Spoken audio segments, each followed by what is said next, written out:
तेहें दो 13 सितंबर 2024 Tata steel बमनीपाल plant रे civil worker को स्ट्राइक का नुआ स्ट्राइक दो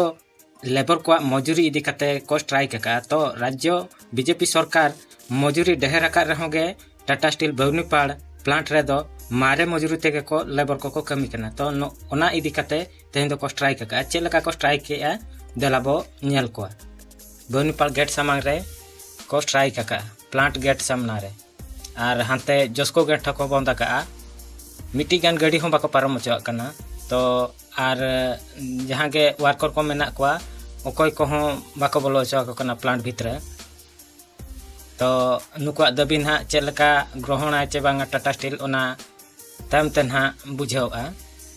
तो नुका को ट्राई का गेट सामना रे उतर को दुड़ुब करना ना तो बमनीपाल प्लांट सामना करना गाड़ी को बाको संभाव का उनका के बाहर करे के गाड़ी को मेना को नुकु वर्कर को दाना बड़ाई करना सिविल वर्कर को नोडे दो मिलिटार के नोका के गाड़ी दो गहड़ी के तहना ट्रक को डंपर को हाईवा को हेज सेनोआ चिकाते हन मांग रे मेना ओएमसी 2 तारी माइनिस तो ओंडे खन लोहा पत्थर इदी एगु बाखरा नोआ गाड़ी दो भिड़ो को नोका के